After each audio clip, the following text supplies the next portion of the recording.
right, early morning airport run. We will see how this goes. The first trip of the day was a really great success. And we will see how this one does in comparison. Okay, what model Tesla is this? This is the Model 3. Okay. This is the one I have been looking at, and tell me what you think about it and how long you've had it. I've had it for over 3 years now. Wow, about you 150. Early adapter. Well, no, I wouldn't really. Early-ish. Early would have been 2018, 2019. But I guess, Yeah. in retrospect, it's pretty close. Not early enough to get the lifetime free charging, unfortunately. Oh, nice. Yeah. My buddy has that on his Model 3, so he gets to charge forever without worrying about the cost. Yeah, I've got a friend who has that as well. Granted, it's so cheap in comparison to gas that it practically feels free. I mean, Right. I fill up on average for maybe $12 at a supercharger. Wow. It's one of the reasons that using a vehicle like this for this type of work is the only way to really make it work. Yeah, it is the only way to make money, I think. Even back in 2019, before gas prices went up, my little Kia that I used, about half of the earnings went to fuel. Yeah, that's not fun. And the only maintenance I've really had on this is tires. My Yep. brakes are original still. Still, even Yep. with all this kind of city driving. Oh yeah. Huh. That's because the predominant braking force is the electric motors with the regen, Huh. all the way down to a stop. So in this one, I don't know. How long? What's the life of these usually? It really depends on your use. I've pushed it to the extreme and actually killed a battery. You have? Yeah. Wow. Okay, so here's my environmental question. The only reason that has me on pause on electric vehicles is what do they do with the batteries then? Because those are toxic.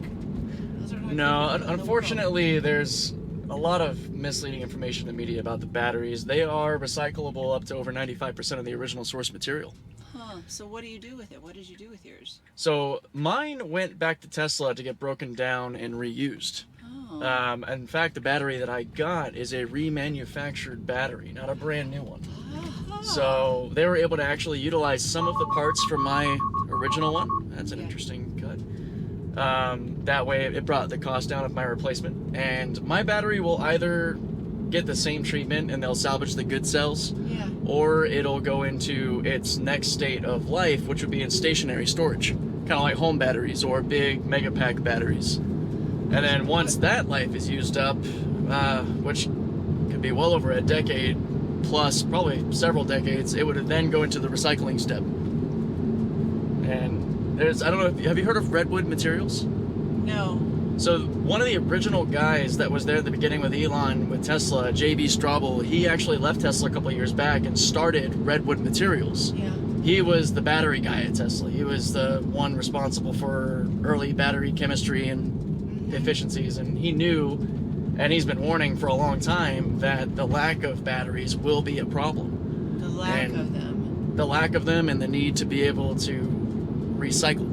Yeah. And so Yeah. Redwood Materials, its whole purpose is recycling. Okay. And with what they do, they've been able to recover the lithium, the nickel, the cobalt, and everything into fine powder to be reused again by using a molten treatment, like melting everything down and breaking it down to the smallest of the original elements. Okay. And they're able to get so much out of it that there will be a point where we no longer have to mine. It'll just be kind of a flowing... Yeah, it'll be circular. Exactly, It'll be circular. exactly. But it's not there yet. Well, no, it's very early, Yeah. just like the transition itself, but it's making crazy progress, and they're not alone. There are other startups that are experimenting with aqueous solutions to neutralize the charge, and then literally putting it through like a paper shredder. Wait, what, are you a tech guy that you know all this and know all the lingo? I'm a major geek when it comes to it, but what I like to do is to try to be a communicator, Yeah. to make it kind of more understandable, more fun for people. Right. People like Neil deGrasse Tyson are sort of my hero in that Yeah, way. Yeah. Breaking Say it down in science. English. Say it in English so the lay people can understand it. Yeah. And I'm still learning to break down certain words that might still be a little kind of crazy Sure. for folks. Like aqueous, not everybody would Right, understand I was what like, that okay. means. But it's exciting to see a lot of the breakthroughs that are going into this, because you couldn't just turn it on now and make everything electric. Sure. We have to build the infrastructure. Largely, the charging infrastructure is already there with our electric grid, Yeah. and we can just tap into it. And a little fun fact, all of Tesla's superchargers across the world, if you factor in all the energy they use, Right. it's 100% renewable. Really? Yep. That's been in Tesla's impact reports that they've published publicly for the last 2 years, that due to both their sustainable energy offset by buying from solar and everything else, as well as their own production, all of the supercharging is 100% off of renewable energy. There are some folks that want to argue that, yeah, but you're still plugging into the grid. It's like, yes, but you don't understand what's going on in the background with Tesla supercharging. So that was a pretty proud moment. Yeah, that is a pretty proud moment. So, will you buy another one when this one's done? And I don't know what's the life of these. Oh yeah, so that's the funny thing. Like, since I have replaced the battery, I have a brand new Model 3 for $8,000 instead of $40,000. So that was $8,000 for the new battery. Yes. Okay. And again, it was a very outsized case because I only supercharge. We have to park on the street, my wife and I, so we can't even charge at home. And supercharging is very intense. It's a very quick energy transfer. You're filling up the vehicle in like 25 minutes. And it's on DC current versus AC, which your home is AC, alternating current. So maybe there's the lesson there. Yes. That's really a little bit harder on the battery. Much harder, much harder. The analogy that I've come to use, being from the fitness world, is you got two guys that go to the gym. One goes home and gets 8 hours of sleep. The other guy throws back some caffeine and goes back in the gym. Yeah, who's going to do better? Exactly. Yeah, the guy on the caffeine kick every 30 minutes is not going to last very long. It's not sustainable. Exactly. But I knew that going into this, so I knew to set aside for the potential for the battery to go out below. I figured between 150 to 200,000, and the first battery died at 140.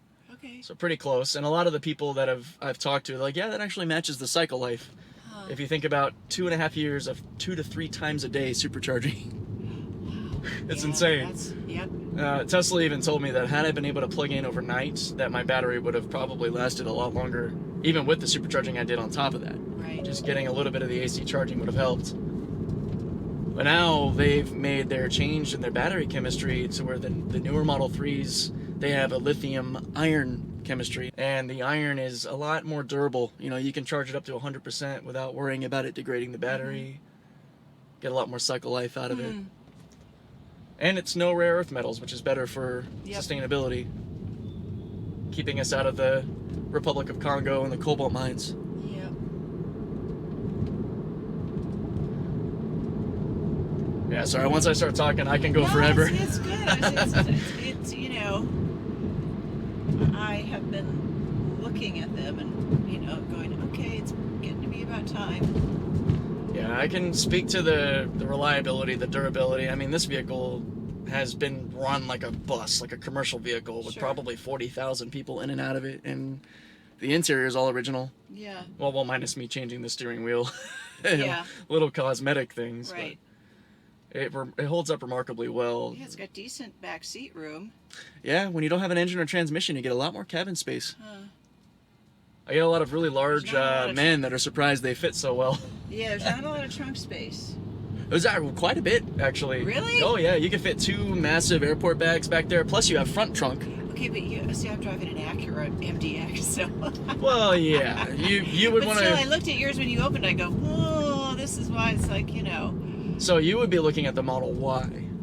Okay. Which is the crossover, equivalent to this. That's what my wife drives. I don't know if I have to Google that. I'm not sure I know what that looks like. Yeah, it looks very similar to this car. It's the more affordable SUV from Tesla. The Model X with the crazy doors is well over 100,000, but the Model that's Y... not in my plan. Yeah, the Model Y is what my wife drives. Very, very similar to this, but it's a crossover. 5 or 7 seat option, massive rear hatch. All right, I gotta see what it looks like. Yeah, it's the best-selling Tesla in the world. It's actually tracking to become the best-selling car in the world. Wow. I mean, the U.S. What do you think of the Rivian?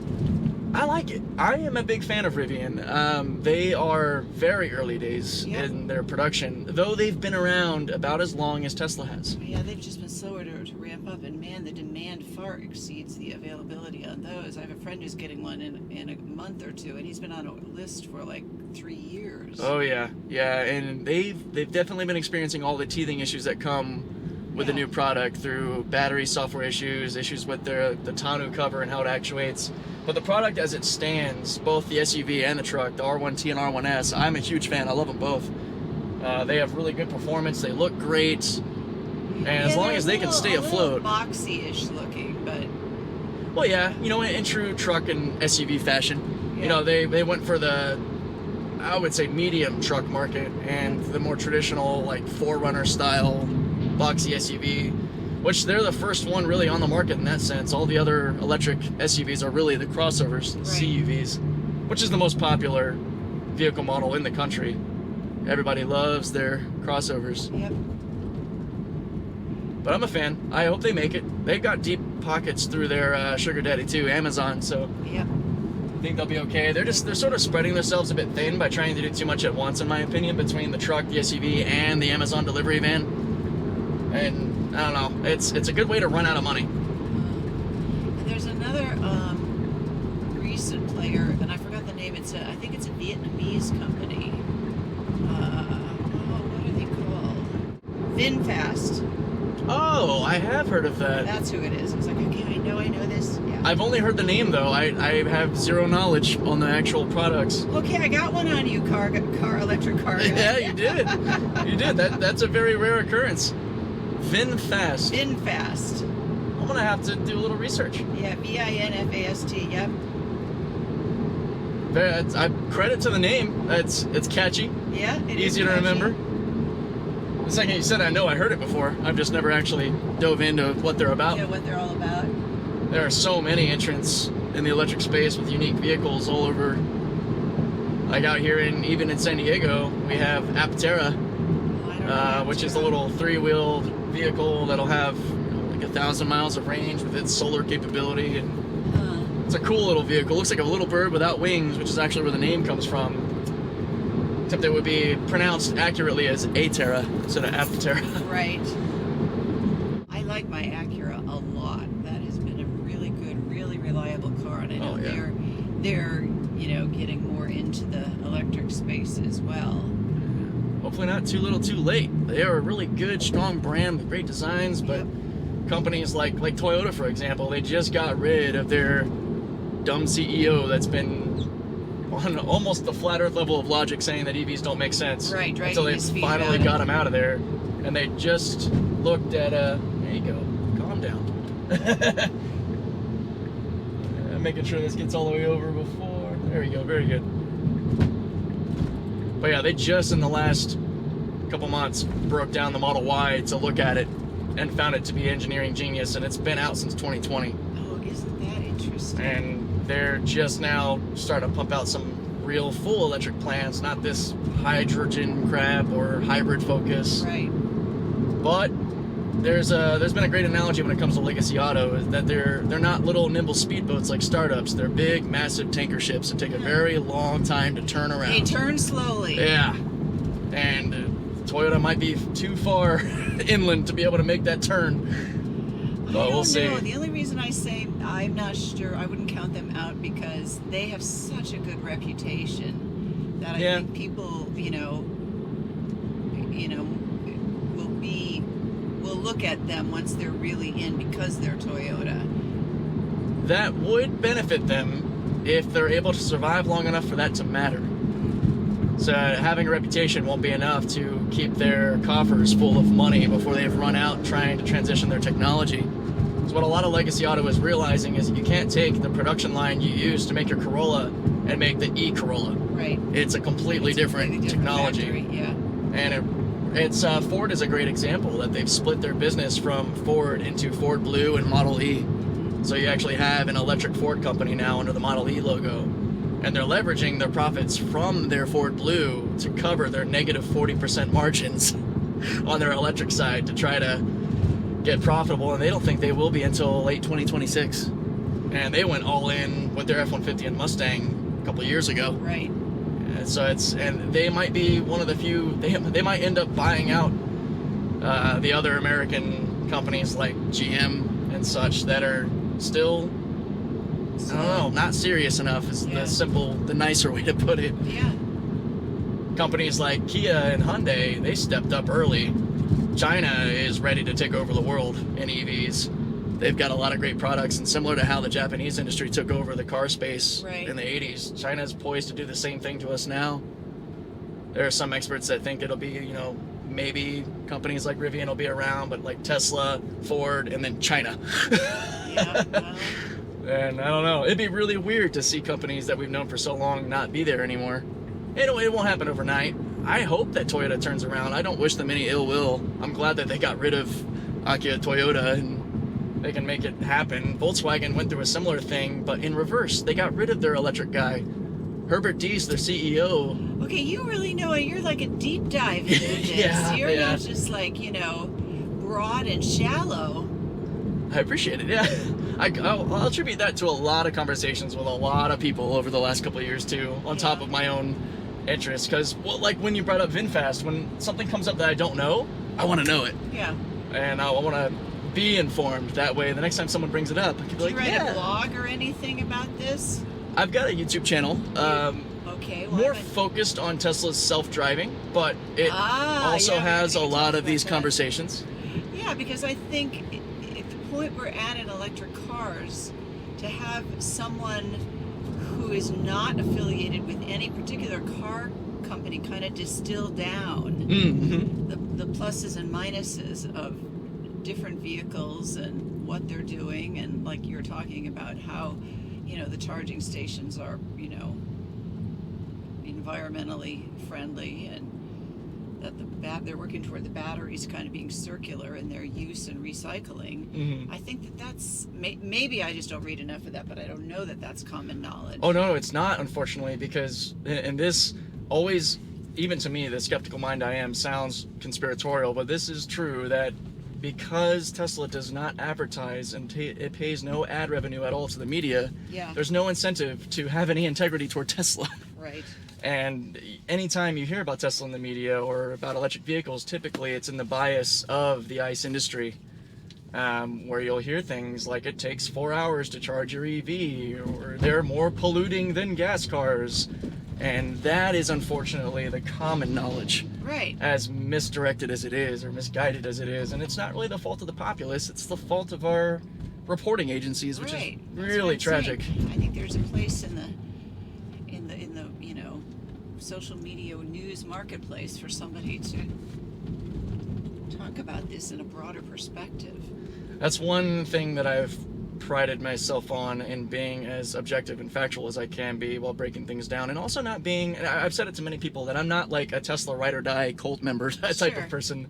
I've always been a car guy, and as well as that, a major tech and science geek, so I like to look at everything across the board, and if I have something not so great to say about a company, it's because there's basis to it. You know, it's not just I don't like them. It's like, no, they don't have very good plans, their management's not in the right headspace. Right. But it's fun. I've happily changed a few minds, or at least got people thinking like, I'm gonna go and do some research. I'm like, good. That means I've done my job. Well, self-appointed job, but I'd like to remain optimistic about where our species can go. Yes, with the things we're doing. It's exciting. I think I've had maybe one or two on the electric side that have been like, I'll drive my truck until it dies. I'll never go electric. I'm like, yeah. They said the same thing about, I'll ride my horse until it falls over. I'll never get a car. Yeah, you gotta respect them. That's where their head is right now. You know, you're not gonna change that person's mind. You're just, you know, hope that you can have a non-confrontational conversation that is simply an exchange of information instead of a shouting match. That is a beautiful mindset that I hope our species can get closer and closer to. It depends on what and who you're talking about. It does. I engage in a lot of discourse online around the tech space, around philosophical things, and the religious space too. I'm very well versed in exchanging contentious ideas and trying to keep it, you know, in an intellectual sphere versus a shouting match, like you said. But how do you do that when it comes to politics? That's tough. And it also, that's because even in my own views, both sides are equally foolish.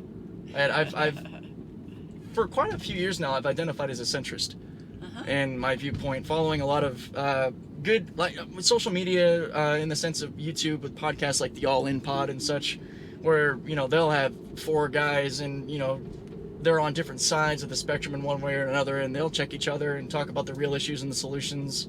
And I think that's ultimately what it comes down to when people are, you know, the super crazed Trump side, or Right. even the super hard left. It's like Yep. trying to bring them back to the middle, where Yeah, the they solution to don't the wanna problems listen. are. They don't want to listen to each other. They only want to hear Yeah. themselves talk and shout and get their point across, and not, you know, realize that there probably is a middle ground. Unfortunately, bipartisan politics really highlights our tribalism. It does. Just like a sports team, which is kind of funny. Like, I lived and I'll die a Republican. Or it's like, Yeah. all right, well, that's fine, I guess. Yes, and I would say I'm not a scientist. I'm not a tech person. I'm like you. I'm a centrist. I'm pragmatic. That's a beautiful word for it, right there. Pragmatic. You know, the Bambi in me wants to believe in people. You know. Sure, It's yeah. like- I share that sentiment. I want to think, you know, that we can pull out of this kind of late age of ignorance in such an advanced society, which is really unfortunate. Well, I have a great job because I run a foundation, so I get to give money to a lot of organizations that are doing good in this world. Oh, that's fantastic. And, you know, listen to what their story is and what other people's story is who are having struggles in this world. This guy's opening his door, just making sure. Oh, yeah, thank you. So Oh, no problem. Smack your car. Okay, I forgot how you do So this. hold the top button there and push the door at the same time.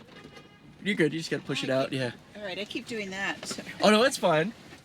All right, well that was a great conversation and a fun drive, and you guys saw, again, we got the dreaded red wheel, and I was, you know, engaged in conversation with my customer, so I didn't really fully catch what may have caused it around us. It didn't look like anything. Let me know down in the comments what you guys think, and of course I'll see this back as I edit the video and put it up. But that's a good example of having so many different points of conversation that we didn't even actually get to the FSD stuff until I mentioned that my YouTube channel covers it toward the end. And the ride was primarily done in FSD. The airport's a tricky one because the maps always want to navigate you to the first terminal. Sometimes they'll actually get to the second terminal. I basically consider it a success when it gets us within, you know, a reasonable walking distance from the airport. Like, you're pretty much right on top of it, because that final navigational arrival point, it hasn't really been put in yet, and I don't want to, while I am very hard on the system, I try to be reasonable in other ways, but it is a failure regardless due to that system fault, the dreaded red wheel that got us early on after such a really great trip just before that. The system is working so well that you can have an extensive conversation on several things without much worry. Well, I guess at least if you have the experience that I do. Definitely don't take FSD lightly. I've been on this for a long time, many hours on the system. But anyway, I'm going to get on to the next one. I hope you guys enjoyed it. Take care.